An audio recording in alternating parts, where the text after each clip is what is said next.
Melaike bir ümmettir. Şeriat-ı fıtriye ile memurdur.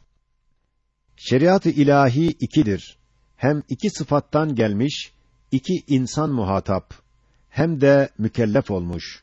Sıfat-ı iradeden gelen şer-i tekvini, insanı ekber olan âlemin ahvalini, hem de harekatını ki ihtiyari değil, tanzim eden şerdir.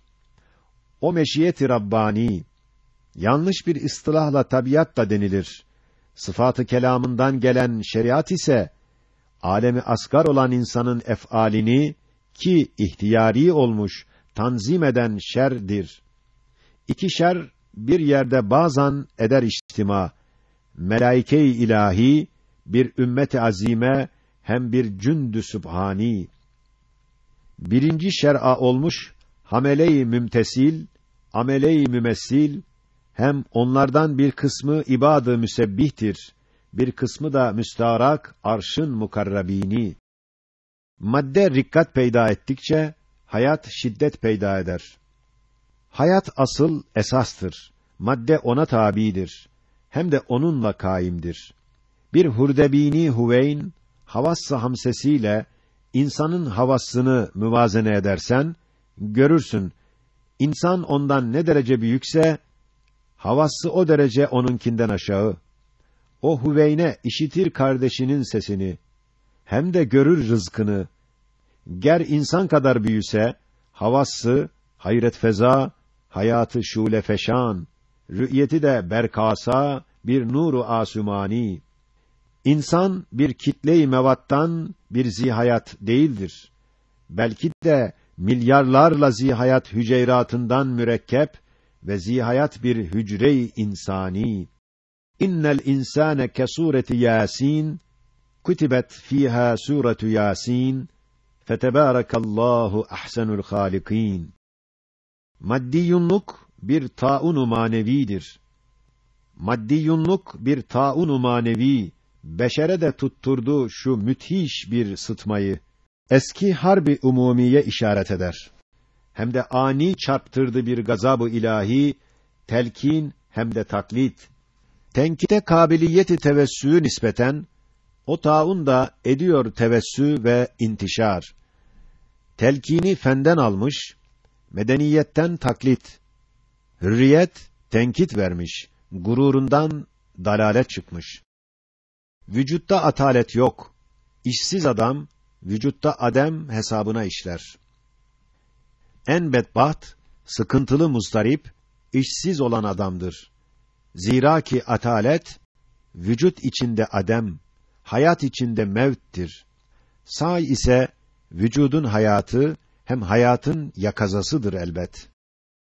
Riba, İslam'a zararı mutlaktır. Riba atalet verir, şevki sa'i söndürür. Ribanın kapıları, hem de onun kapları olan bu bankaların her dem nef'i ise, beşerin en fena kısmınadır. Onlar da gavurlardır. Gavurlardaki nef'i en fena kısmınadır. Onlar da zalimler. Her dem zalimlerdeki nef'i en fena kısmınadır. Onlar da sefihlerdir. Alemi İslam'a bir zararı mutlaktır. Mutlak beşer her dem refahı nazar-ı şer'îde yoktur. Zira harbi bir gavur hürmetsiz, ismetsizdir, demi hederdir her dem.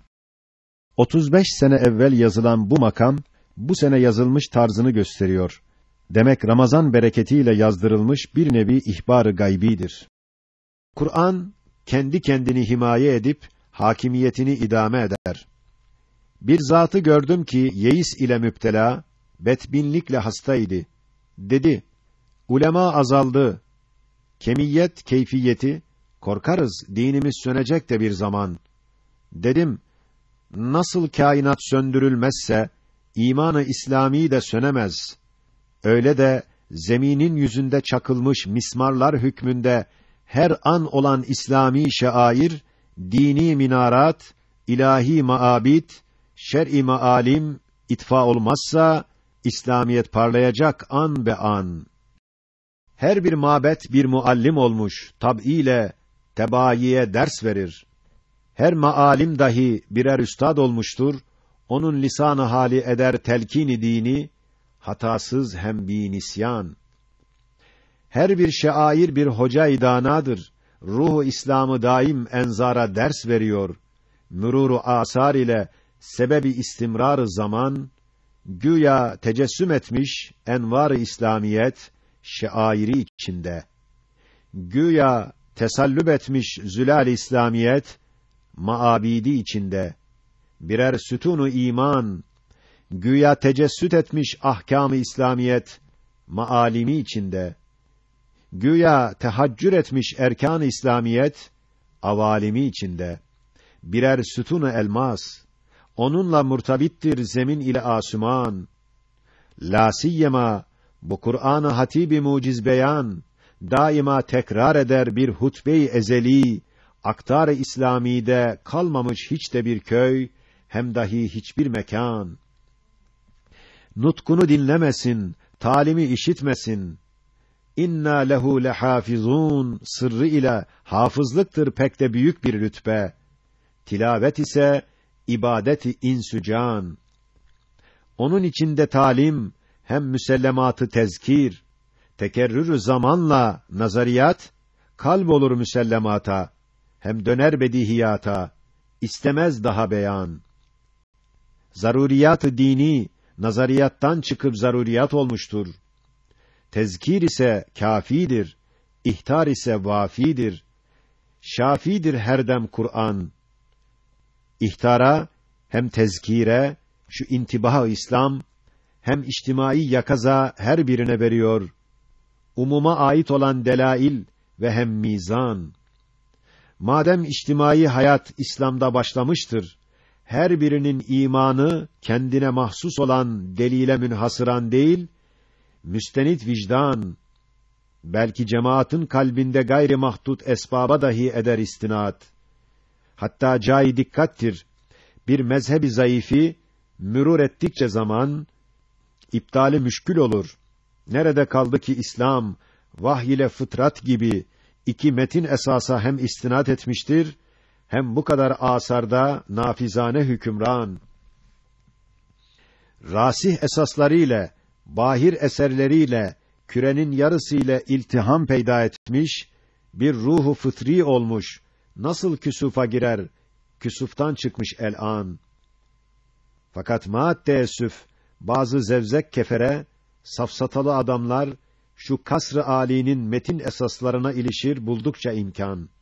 Onları deprettirir, esaslara ilişilmez, onlarla oynanılmaz, sussun şimdi dinsizlik, iflas etti o teres.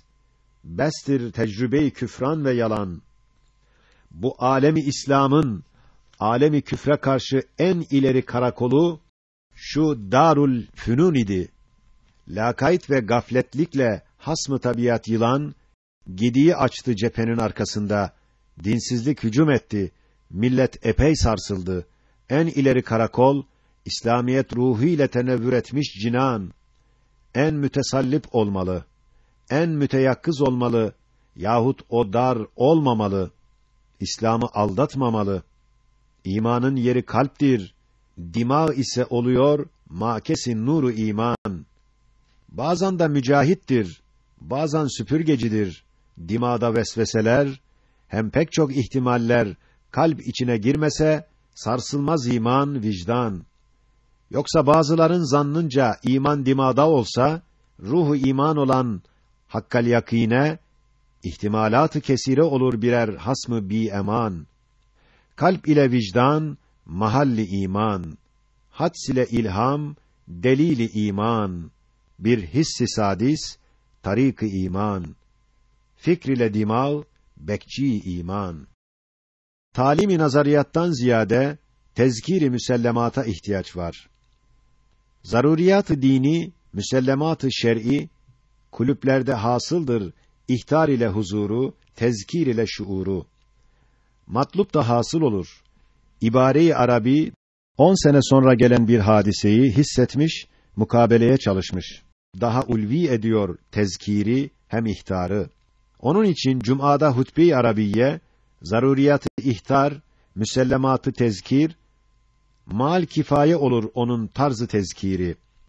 Nazariyat-ı talim onda maksut değildir. hem İslam'ın vahdani simasında şu Arabi ibare bir nakş-ı vahdettir, kabul etmez teksiri. Hadis der ayete, sana yetişmek muhal. Hadis ile ayeti müvazene edersen, bilbedahe görürsün beşerin en beliği, vahyin de mübelliği, o dahi bali olmaz, belagat-ı ayete. O da ona benzemez. Demek ki lisan-ı Ahmedi'den gelen her bir kelam, her dem onun olamaz.